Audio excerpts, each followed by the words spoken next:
Good morning, all of you.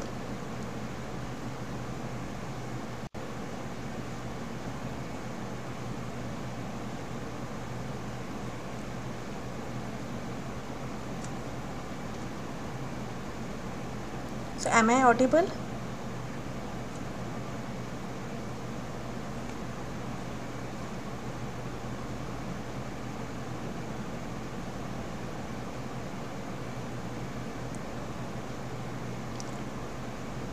Am I audible? Okay. So, last class we had started with thyroid hormones. Before we go on to today's class, just a recapitulation of what we have studied in the previous class.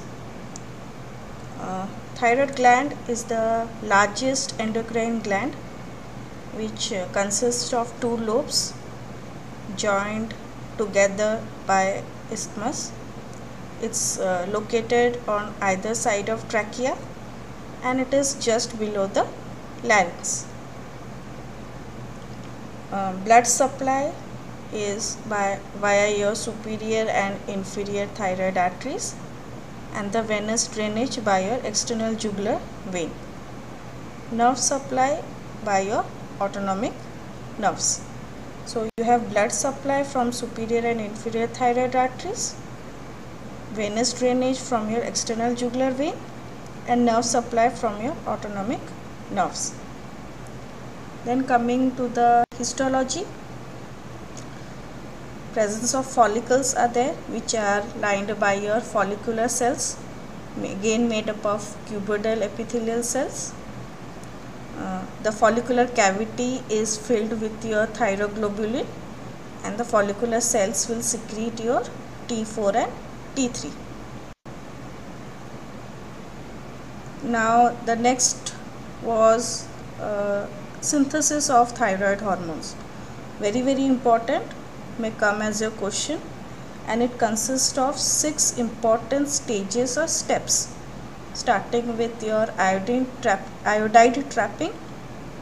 That it means the active transport of iodide from blood into your follicular cell. Then you had your thyroglobulin synthesis.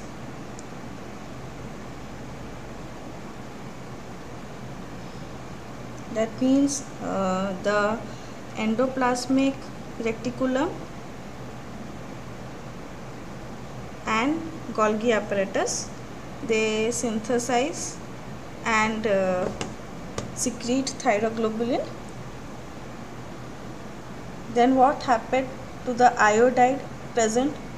The next step was your oxidation of iodide or conversion of your iodide into iodine by oxidation and with the help of the enzyme peroxidase. The next step was the transport of the iodine into your follicular cavity by your iodide chloride pump. This was your fourth step.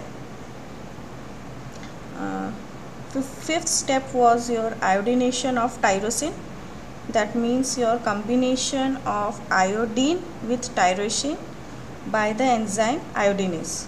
And the last was your coupling reaction, that is your formation of your T3 and T4. So all of you know this, the stages and synthesis of thyroid hormones. 6 different stages, starting from iodide trapping, thyroglobulin synthesis, oxidation of iodide and conversion of iodide into iodine.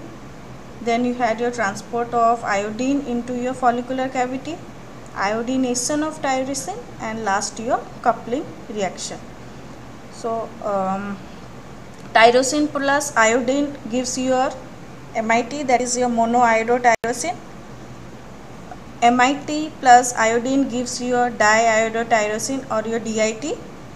DIT plus MIT gives you your T3 or your triiodotyrosine. MIT plus DIT gives you a reverse T3, and DIT plus DIT gives you a tetraiodothyronine or thyroxine. The next was storage. It is stored in the form of vesicles within your thyroglobulin. Secretion was by the method of proteolysis, which results in the formation of your T3 and T4, and which are deiodinated and released into your circulation. Then the last part, that was a regulation of thyroid hormone secretion by two methods. One is your negative feedback mechanism, other one is your auto-regulation. The negative feedback mechanism was by again two hormones. One was your thyroid stimulating hormone and next was your thyrotropin releasing hormone. So last class we had studied about the stages and synthesis of thyroid hormones and the regulation of thyroid hormone secretion. Today's class we will start with the actions of thyroid hormone. Again, a very important topic in your thyroid gland.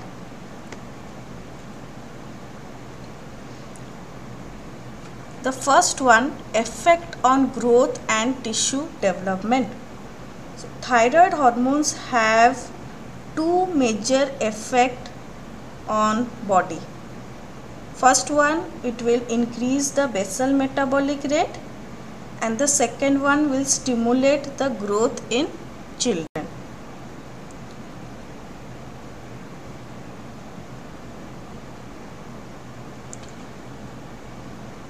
In effects on growth, the first development is the role in normal body growth and skeletal maturation. Thyroid hormone is essential for your normal growth and your musculoskeletal maturation. Why? Because it will promote gene expression which is required for growth hormone. It will facilitate the effect of growth hormone on tissue. It will stimulate growth of bones, that is the endochondral ossification and maturation of epiphyseal bones, and will promote growth of nails and hair. So all this is done directly by increasing the protein synthesis and the enzymes. First step. Second, indirectly by increasing production of growth hormone and your somatomedins. So all the effects are the bone development, teeth development, normal cycle of growth and maturation, and it's on your subcutaneous tissue. So all these are essential for the normal growth and musculoskeletal maturation. The second one is your role in tissue differentiation and maturation. Now thyroxine will cause alteration in your characteristics of mucopolysaccharides in cutaneous tissue. So it decreases the synthesis and promotes the degradation of mucopolysaccharides, thereby having a role in your tissue differentiation and your maturation. Next, role in development of nervous tissue. The thyroid hormones will initiate and facilitate the process of differentiation and maturation of your bone cells. So what two effects it has? First one is the proliferation of axons and branching of dendrites.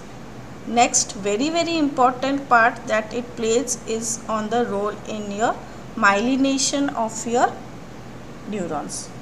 So from this, a very important conclusion comes in to draw that the mental retardation which occurs in your children happens due to your congenital hypothyroidism.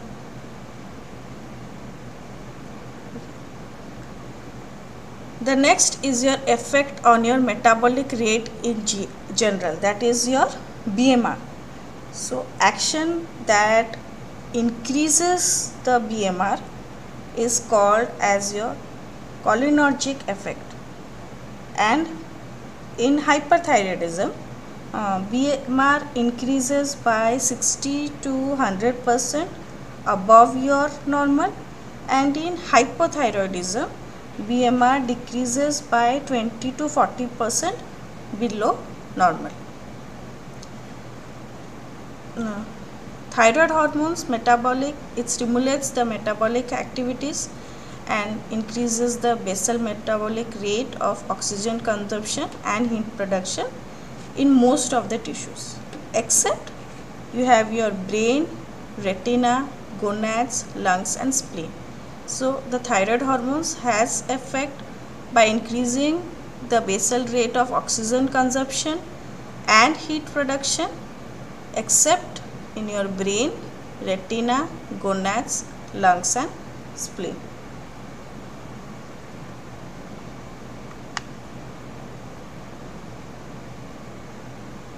The third effect on metabolism of carbohydrate.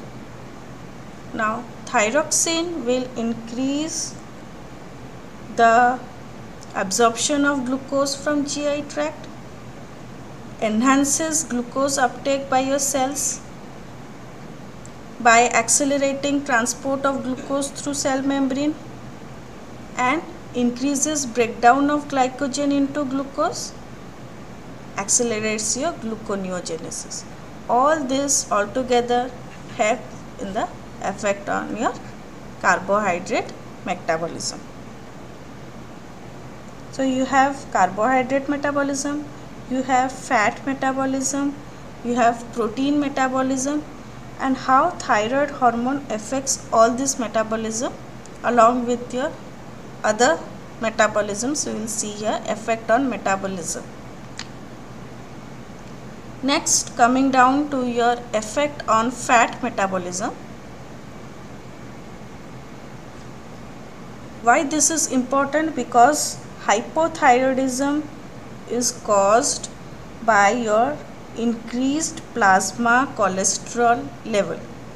Okay, how it happens? Now, mobilization of fat from your adipose tissue first, then you have your increased levels of fatty acid and enhanced oxidation of free fatty acids by the cell, very important. Second, that will lead to the decrease in quantity of cholesterol, phospholipid and triglycerides in plasma. So now the plasma cholesterol level is lowered due to your increased excretion in your bile. So all this applied as hypothyroidism is caused by your increased plasma cholesterol level. So we finished with carbohydrate. Applied was your hypothyroidism. BMR causes increase in 60 to 100% above normal, and in hypothyroidism it increases by 20 to 40% below normal for BMR. And for carbohydrate metabolism you have seen, and the fat metabolism, hypothyroidism is caused by your increased plasma cholesterol level. Now coming to the third one, that is your protein metabolism. Within physiological amounts, the thyroid hormones act as your anabolic hormone. That means they will cause an increase in RNA and protein synthesis, which will lead to your positive nitrogen balance. But when present in high concentration, thyroid hormones will have a catabolic effect. That means leading to a negative oxygen balance. Have you understood? So how this happens? It will promote the proteolysis in your skeletal muscles by increasing the release of your amino acids. So this way thyroid hormone affects on your protein metabolism.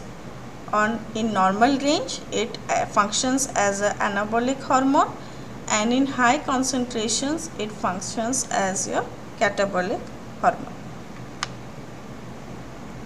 Next, what is the effect on your vitamin metabolism? The thyroid hormones will increase the quantity of enzymes. So enzymes and coenzymes are your essential parts of your vitamins. So indirectly it affects your vitamin metabolism. Applied in hypothyroidism, there is a relative vitamin deficiency. The fifth one, effect on water and electrolyte balance. Now whenever there is impairment of your thyroid function, it is associated with your retention of your water and electrolyte. So we have finished with your metabolism, starting with your carbohydrate, fats, protein, vitamins, and a water and your electrolyte. The next effect is on your respiratory system. How it will stimulate the oxygen utilization. Two methods. First one, increase in resting respiratory rate, minute ventilation, ventilatory responses to hypercapnia and hypoxia. So by this the normal PO2 is maintained when oxygen utilization is increased, and a normal CO2 is maintained when the carbon dioxide production is increased. The next effect is to increase the oxygen carrying capacity of blood. How? By increasing the red blood cell mass. So by two methods, the thyroid hormone will stimulate your oxygen utilization. First, by increasing the resting respiratory rate or the minute volume and your ventilatory responses to hypercapnia and hypoxia, and second one, to increase the oxygen carrying capacity of your blood. Coming to the fifth effect, that is your CVS effect or your cardiovascular effect.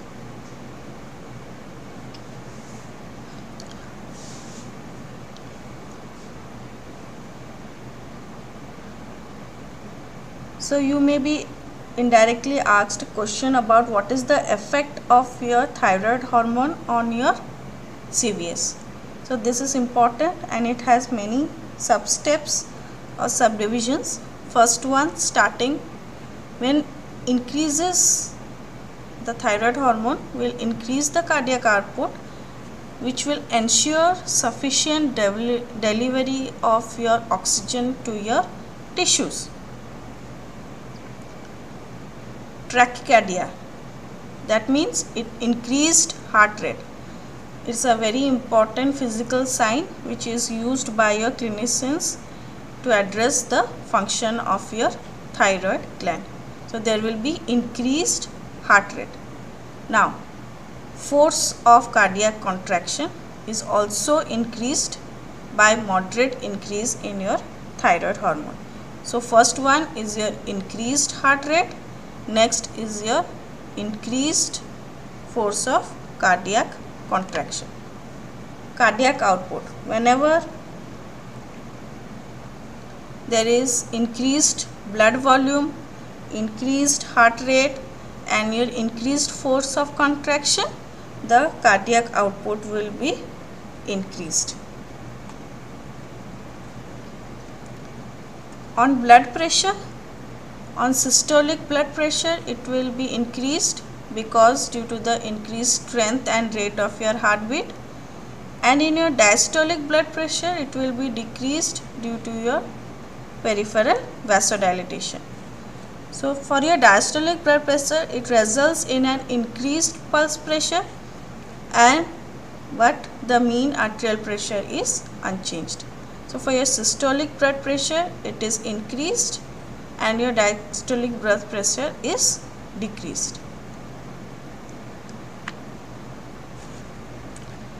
Coming to this flow chart, it will summarize the mechanism of increased cardiac output by your thyroid hormones.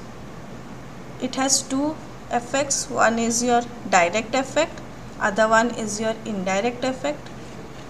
The indirect effect is through your body metabolism.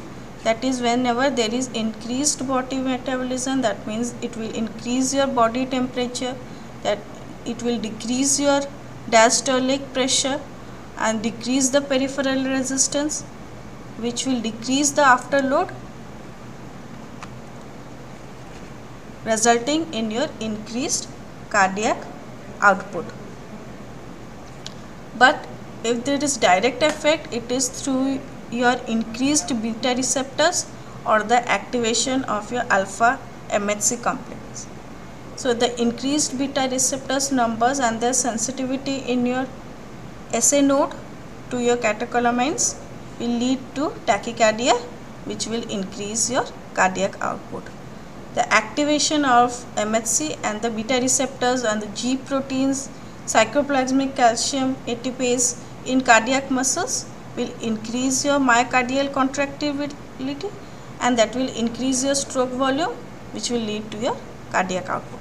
All these effects you have already studied in your cardiovascular systems. What is the effect of your beta receptors, okay, how that will lead to your tachycardia or your increased myocardial contractility.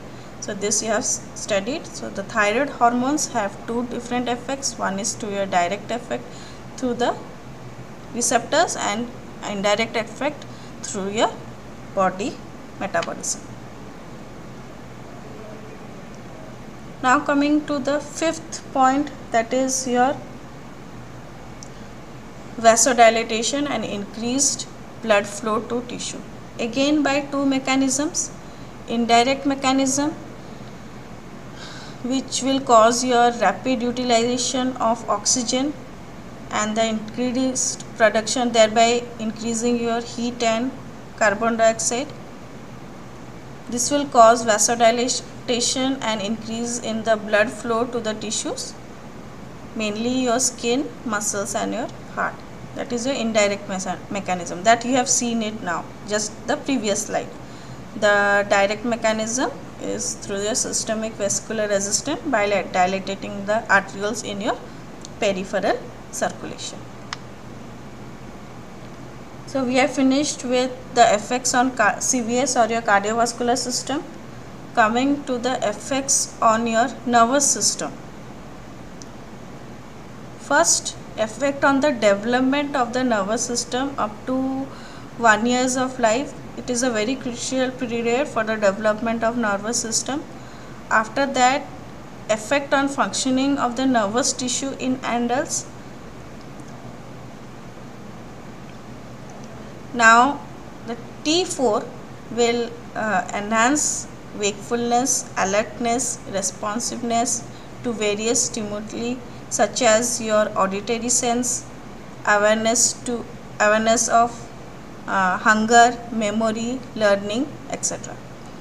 The normal emotional tone will depend on the proper thyroid hormone availability. The thyroid hormone will increase the speed and amplitude of your peripheral nerve reflex.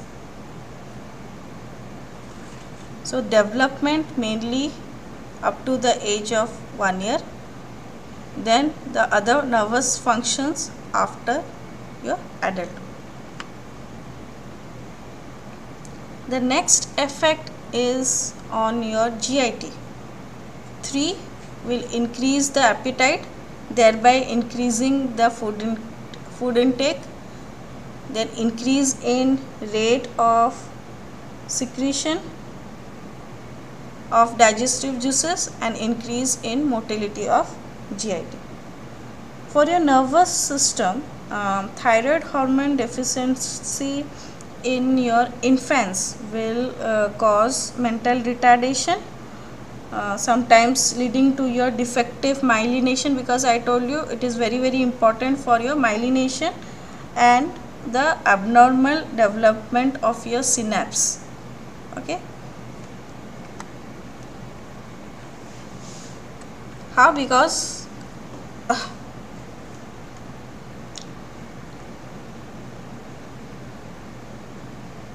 so deficiency in infants can cause your mental retardation, defective myelination, and your abnormal development of synapse. For GIT, excess thyroid hormone secretion can lead to or cause diarrhea.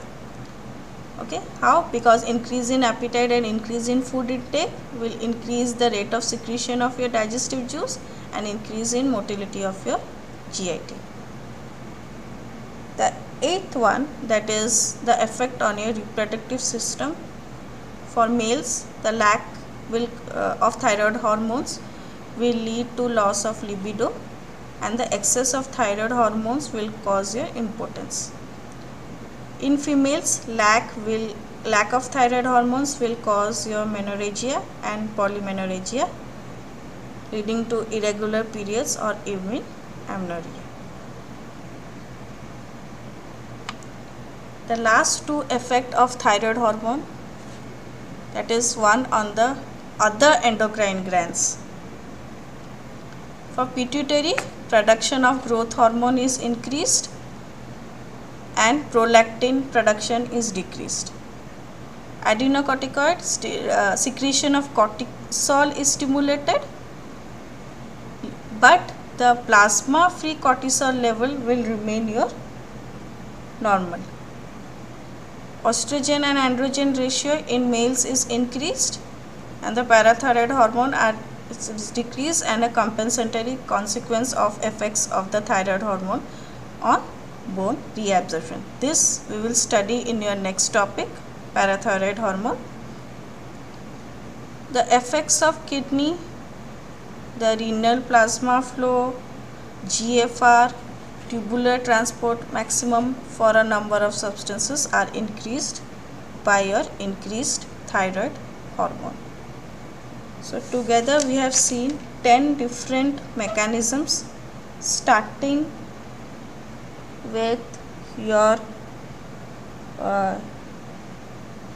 tissue differentiation, effect on your metabolic rate, effect on your metabolism, carbohydrate, fats, proteins, vitamins, then water and electrolyte balance, then you had your respiratory effect, cardiovascular effect, nervous effect, effect on your GI tract, endocrine, other effect on other endocrine glands, and effect on your kidney.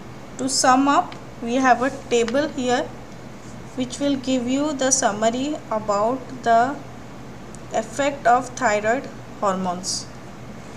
See, for general metabolism, there is increase in BMI, that is increased oxygen consumption in all tissues except your testes, uterus, lymph nodes, spleen and anterior pituitary. CVS to lead to your tachycardia, increased myocardial contractility, increased systolic blood pressure, decreased diastolic blood pressure. If you have a pen and paper with you, you can just write down the summary of this. It will lead to a very good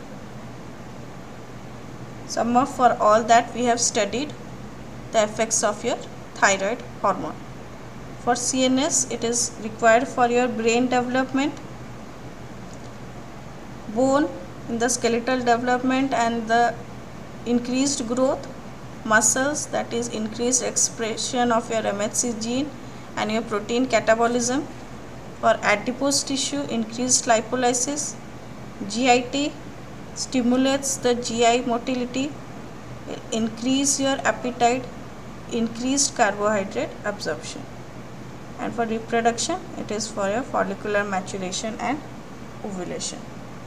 With this, we complete the effects of thyroid hormones. Now coming to the last part of today's class,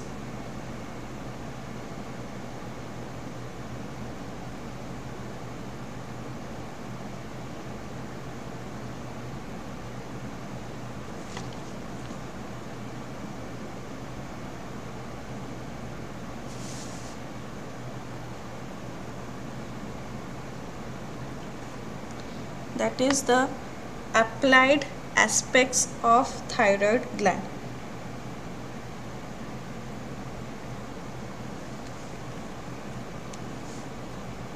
Both your hyperthyroidism and hypothyroidism is important in view of examination purpose.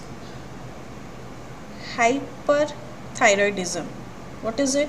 It's a condition in which there is diffuse enlargement of your thyroid gland,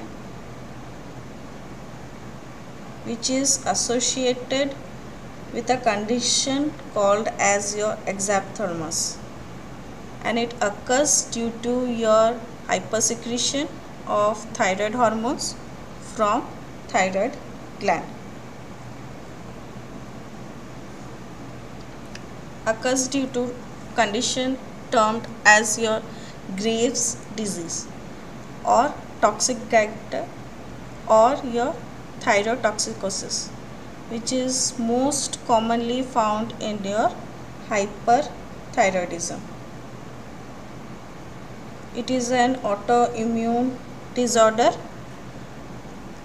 which is characterized by the development of your thyroid stimulating antibodies against your TSH receptors.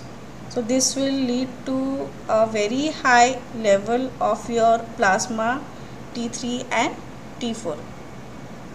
The antibodies present will bind to the TSH receptors and will mimic the actions on your growth hormone and hormone synthesis. So Graves' disease or your toxic goiter or your thyrotoxicosis is an autoimmune disease which is characterized by the development of your thyroid stimulating antibodies against your thyroid stimulating hormone receptors.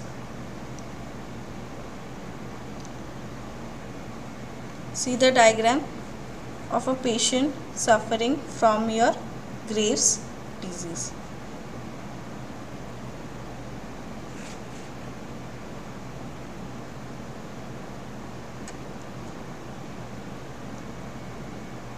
Okay. Now coming to the signs and symptoms. The general features of hyperthyroidism will include your increase in your BMR, weight loss despite you are taking increased intake of food. There will be increased heat production which will cause a discomfort in your warm environments, excessive sweating and your greater intake of water. Next is your goiter. We will study this goiter in details in the end of this topic, which will refer to the swelling of your thyroid gland. And the Graves' disease is characterized by your diffuse goiter, which means there is a single or more nodules indicate your toxic nodular goiter. The serious features will include your increased pulse rate or your sinus tachycardia. Arrhythmias are common, that is your atrial fibrillation. Neuromuscular features will include your nervousness, irritability, restlessness, tremors of your hand, very common, muscular weakness and your exaggerated tendon reflexes. What are all this? We will study later on. And your GI features will include your diarrhea and vomiting.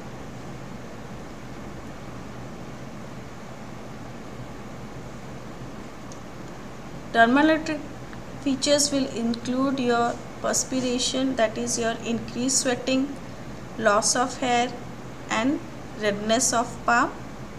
The reproductive features will, for males it is impotence, for females it is oligomenorrhea and amenorrhea, common with absorptions and infertility.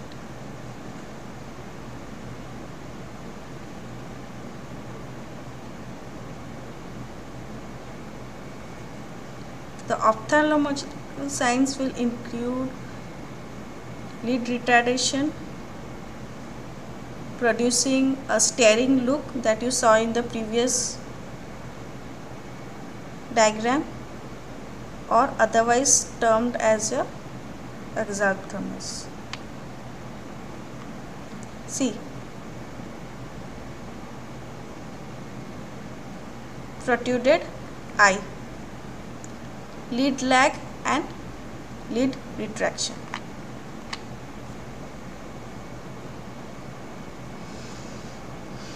Now the protrusions of the eyeballs, it is caused by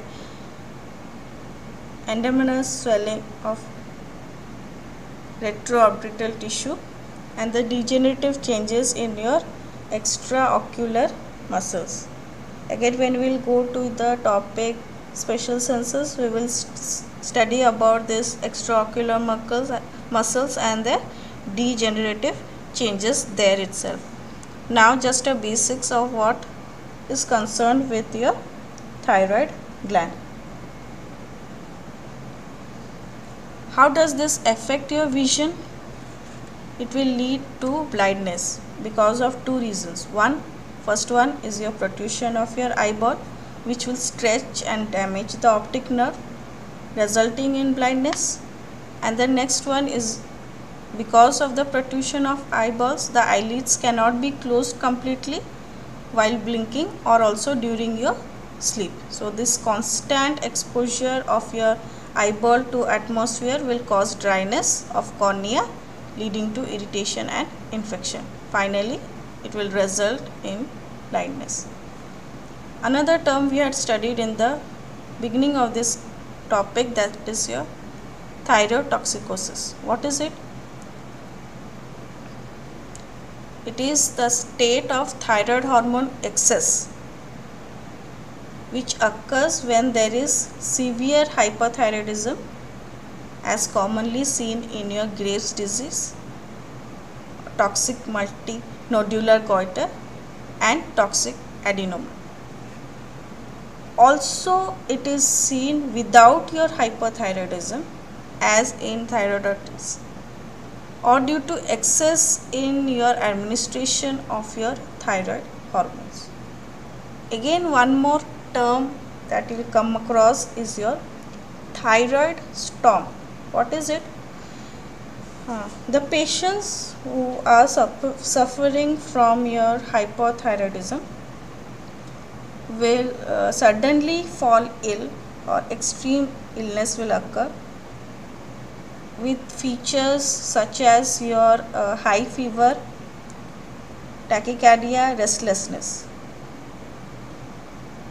So why this thyroid storm occurs? Because the patient will it develops when a hyperthyroid patient undergoes surgery or has a trauma or severe other ailments.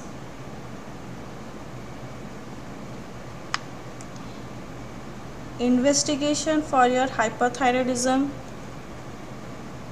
both the T3 and T4 plasma levels are elevated. The TSH is low or may be undetectable. Serum cholesterol is less. The ECG will show tachycardia and arrhythmia. The ultrasonography of thyroid gland will show you a diffuse goiter. Treatment is by your administration of antithyroid drugs.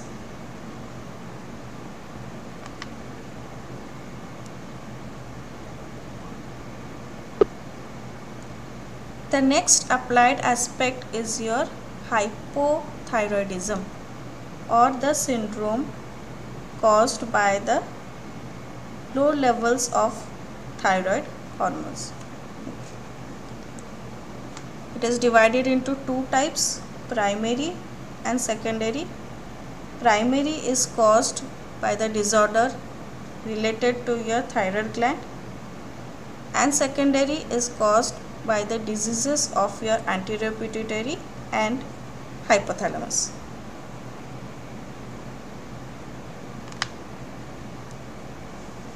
The clinical features of your hypothyroidism again is divided into two stages depending upon the age. First one, cretinism or infantile hypothyroidism. As you all know, it occurs in children during the first year of life when there is thyroid deficiency. Characterized by common symptom is your mental retardation. There is retardation of growth and delayed milestones of development. One more feature is your pot belly and your protruding tongue, flat nose, dry skin and sparse hair. In this diagram you can see a child with cretinism. See the fracture of your stomach or your pot belly and protrusion of your tongue.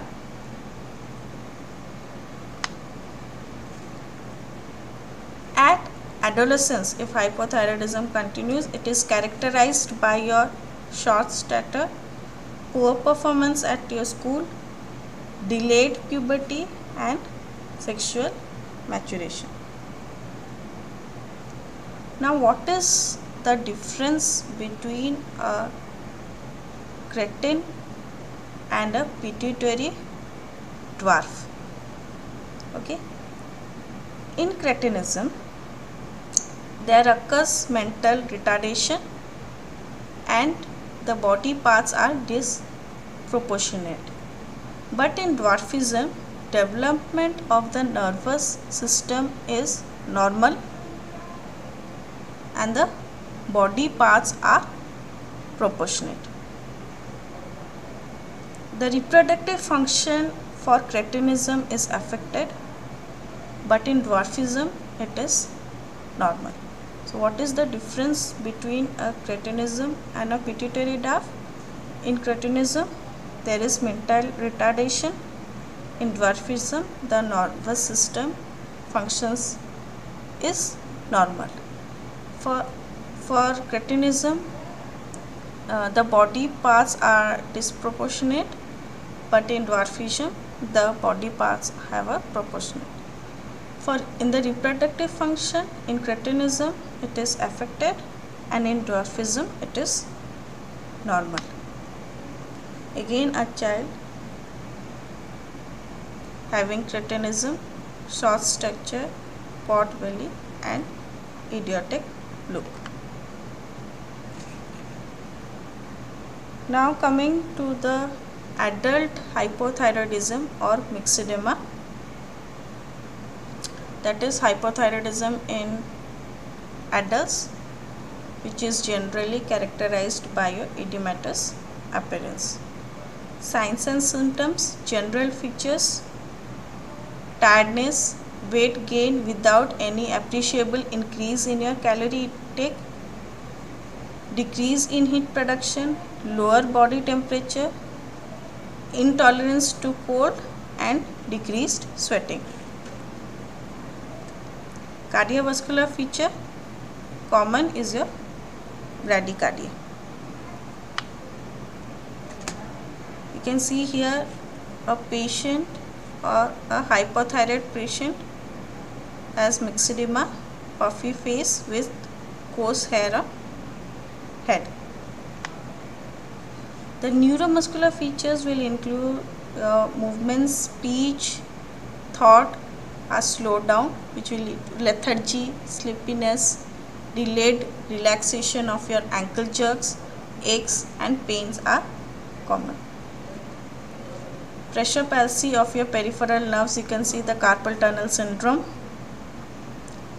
Dermatological features will include your dry thick skin, that is your toed skin, sparse hair, non-pitting edema due to infiltration of your myxedematous tissues or your myxedema.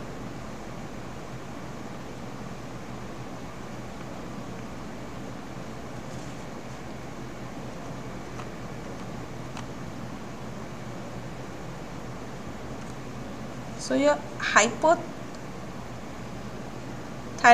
cretinism in children, you will have your mental retardation, retardation of growth, delayed milestone of development, pot belly, protruding tongue, flat nose, dry skin and sparse hair.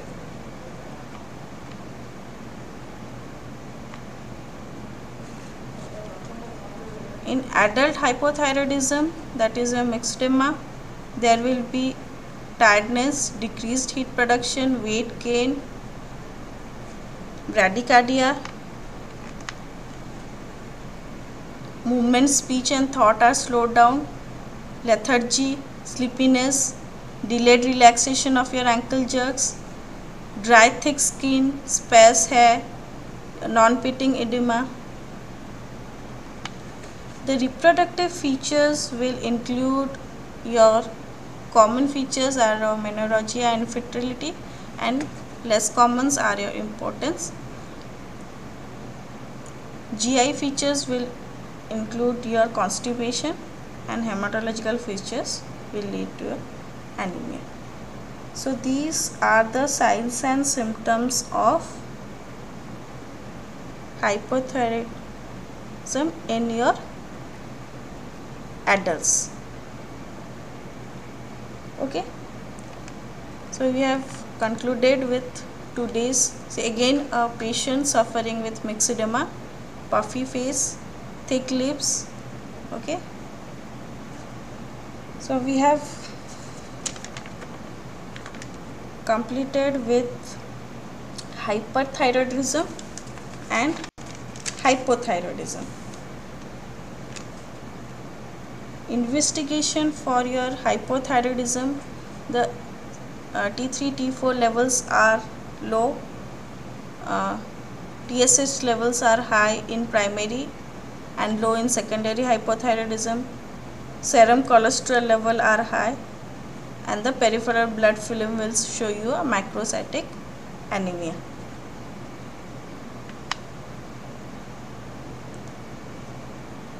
Then what is goiter? It's a disease with any abnormal increase in the size of your thyroid gland. Where it is seen? Euthyroid, that is the normal thyroid hormone level. Hypothyroidism, that is low thyroid hormone level. Hyperthyroidism, that is high thyroid hormone level. And seen in all these cases,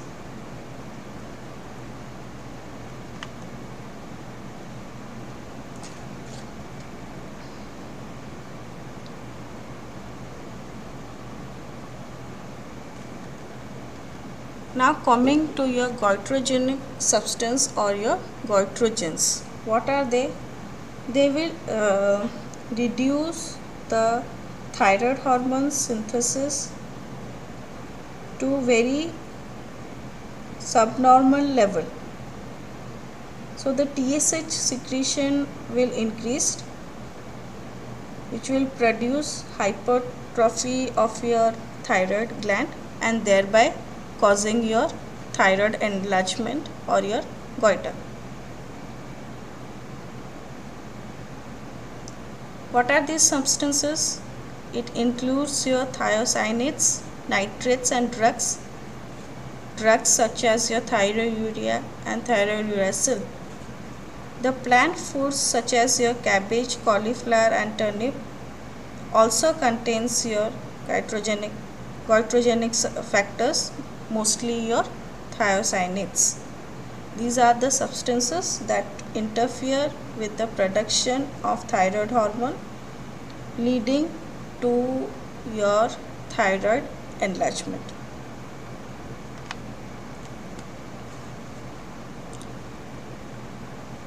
Iodine deficiency goiter or your endemic goiter. This you must have heard commonly. It occurs when the dietary intake of iodine falls below 10 microgram, the normal being 100 to 200.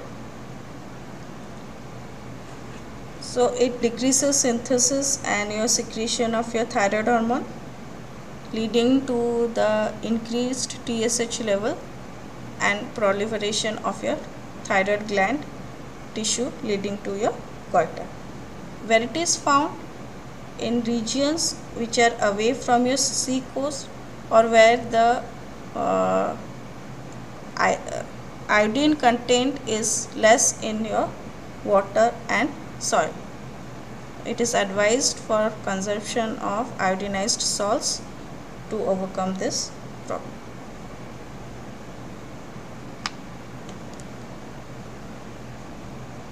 This diagram shows you the non-toxic goiter with the enlargement of your thyroid gland.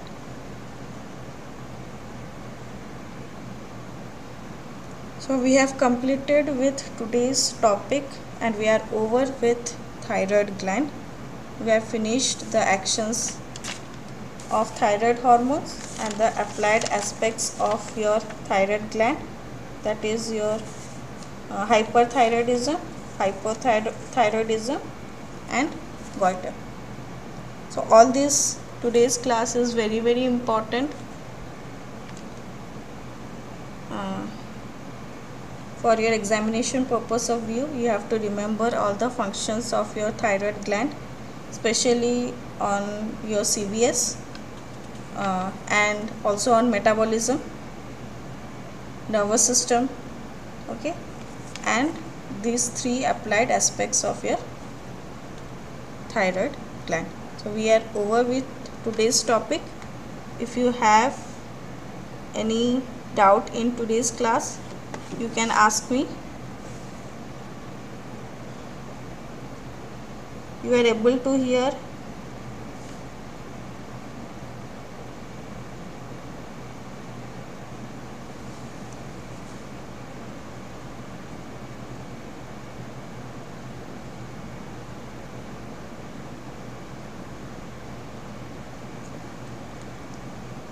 You were able to hear me?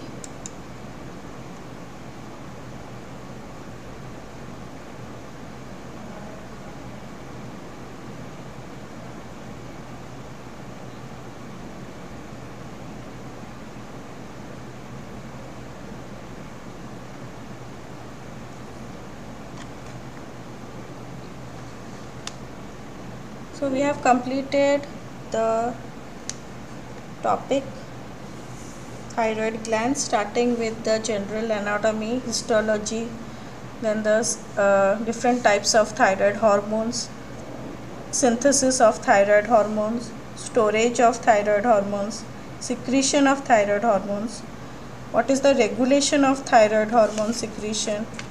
Then we had the effect of thyroid hormones, and last the applied aspect of your thyroid hormones.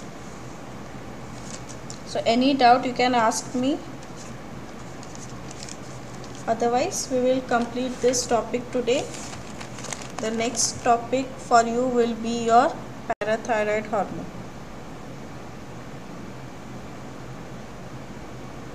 calcitonin, and as well as your calcium metabolism.